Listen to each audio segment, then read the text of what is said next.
Multi speciality अस्पताल में आग की घटना आपको याद ही होगी।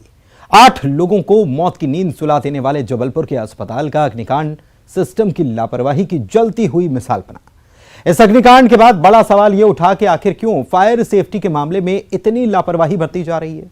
उस घटना के बाद प्रदेश के अस्पतालों, शैक्षणिक संस्थानों समेत तमाम जगहों पर फायर सेफ्टी की जांच का अभियान यानी ऑडिट चल रहा है। और इस बीच एक बड़ी खबर आई सतना से, जहां फर्जी फायर सेफ्टी एनओसी का सनसनीखेज खुलासा हुआ।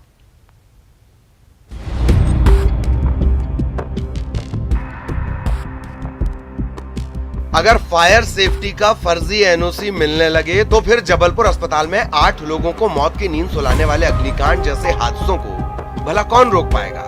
प्रदेश में अस्पतालों समेत कई संस्थानों की इमारतें फायर सेफ्टी के मानकों में फेल साबित हो रही हैं। कहीं बिना फायर सेफ्टी के काम किया जा रहा है तो कहीं फायर सेफ्टी का एनओसी है लेकिन सेफ्टी नहीं। जबलपुर हादसे से सबक लेते हुए लगातार जांच और एक्शन का सिलसिला जारी है, लेकिन इस बीच एक सनसनीखेज मामला सामने आया है सतना में। जी हां, सतना में फर्जी फायर सेफ्टी एनओसी बनाने वाले एक बड़े रैकेट का खुलासा हुआ है। फर्जी दस्तावेजों का इस्तेमाल कर फर्जी एनओसी बनाने वाला पूरा गिरोह सूबे में एक्टिव था। सतना के निजी अस्पताल समरेटन ने जिला प्रशासन को फर्जी एनओसी पेश किया। इसके बाद जांच आगे बढ़ी और सतना पुलिस ने इस बड़े रैकेट का पर्दाफाश किया। इसमें जो फर्जी फायर एनओसी का एक बड़ा रैकेट जो है यहाँ पर पकड़ा गया है। इसमें अपराध 420, 467, 468 का पंजीबद्ध किया जाकर विवेचना की गई। इसका जो मुख्य आरोपी है वो खरगोन जिले का प्रमोद विश्वकर्मा है। उसको गिरफ्तार किया जाकर पुलिस रिमांड में उसे सरगर्मी से जब पूछताछ की गई तो काफ़ी सारी चीज़ें जो हैं वो सामने आई हैं। इसमें जो उनके पीआरओ हैं पॉल वर्गीस और सैमरिटन हॉस्पिटल के प्रबंधक फादर जस्टिन वेडी, उनकी भी इसमें संलिप्तता पाई गई है। उनको भी आरोपी बनाया गया है। दरअसल जबलपुर हादसे के बाद सतना में भी तमाम निजी अस्पतालों की जांच की गई। इस दौरान 43 अस्पताल ऐसे पाए गए जिनके पास फायर सेफ्टी के इंतजाम नहीं थे। इस जांच के दौरान समरेटन अस्पताल में फर्जी एनओसी पेश की गई। इसकी जांच के बाद पता चला कि खरगोन का रहने वाला एक शख्स फर्जी एनओसी बनाकर देता है। ये भी पता चला कि कई स्कूलों ने भी इस तरह के फर्जी एनओसी हासिल किए।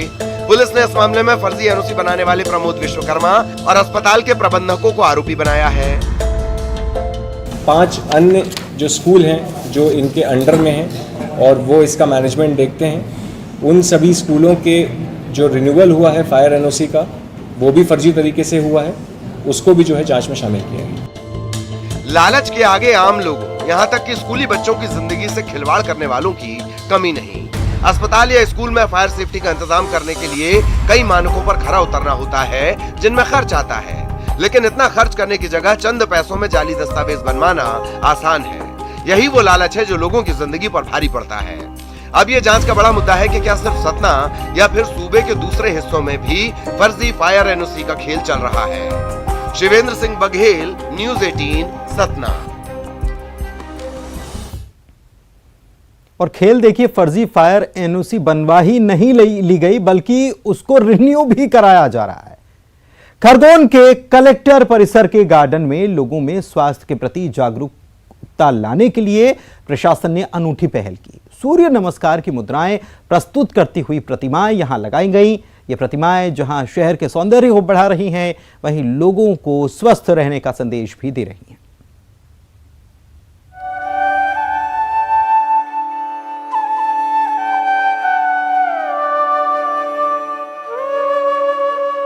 खरगोन, जिसे नवग्रह की नगरी कहा जाता है, देश का एकमात्र नवग्रह मंदिर यहां है।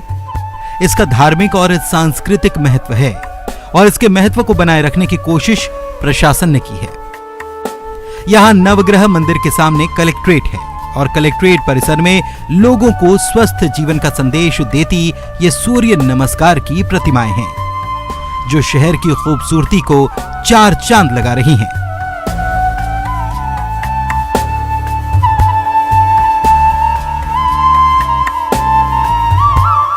जैसे सूर्य की पहली किरण जो मंदिर में आती है, उसके लिए हमने सूर्य को नमस्कार के जो पोजेज हैं 12 वो हमने यहाँ पे स्थापित किए हैं।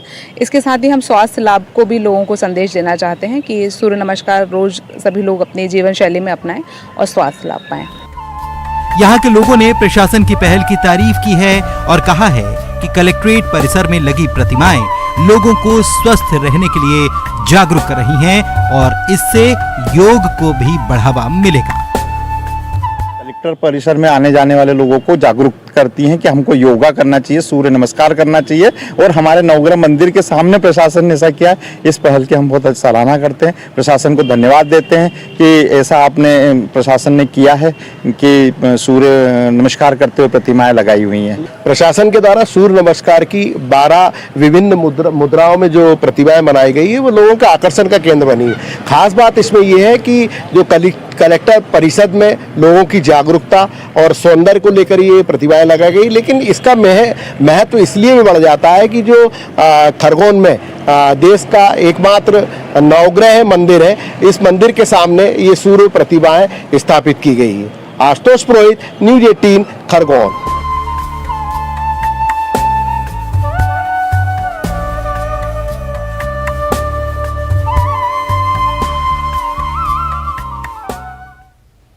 सरकारी स्कूलों की स्थिति पर सवाल उठाने वालों पर केंद्रीय शिक्षा मंत्री धर्मेंद्र प्रधान ने निशाना साधा है। उन्होंने कहा कि कुछ लोग बयान देने को ही अपना काम बना चुके हैं। बयान बहादुर साहब का सरकारी स्कूलों के लिए कबाड़ खाना जैसे शब्द का इस्तेमाल करना सही नहीं है।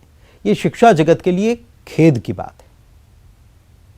मैं देश की शिक्षकों को आभार प्रकट करूंगा। उन्होंने अपने बच्चों को जितने जतन से पालते हैं, ऐसे उन्होंने अपने स्कूल्स को भी पाला है। अपने घर को जितना ठीक से नहीं रखते, अपने स्कूल्स को भी ठीक से रखा है। अगर देश की एक राज्य की जिम्मेवार व्यक्ति बयान बहादुर अगर स्कूल्स को कबाड़ खाना कहते हैं तो मैं खेद प्रकट करता हूं। मैं चिंता में रहता हूं कि ये किस प्रकार की भाषा यूज किया जाता है शिक्षा जगत में। सरकार के डिजिटल इंडिया को बढ़ावा देने के कारण पिछले कुछ सालों में डिजिटल से जुड़ी हुई भुगतान सेवाओं की लोकप्रियता बढ़ी है। डिजिटल रूप से सेवाओं के प्रसार को देखते हुए उद्योग पर नजर रखने वालों का दावा है कि ऑनलाइन लेन देन अब अधिकांश साइबर धोखाधड़ी की घटनाओं के लिए जिम्मेदार हैं। इस डिजिटल खतरे से लड़ने के लिए न्यूज़ 18 नेटवर्क और गूगल ने मिलकर जागरूकता की पहल की है। इस पहल का मकसद दर्शकों को शिक्षित करना और ठगी से बचाना है। अगले कुछ हफ्तों में हम आपके लिए ऐसी कहानियां लाएंगे जो आपको धोखाधड़ी से आगाह करेंगी और आपकी गाढ़ी कमाई को लूटने से बचाएंगी।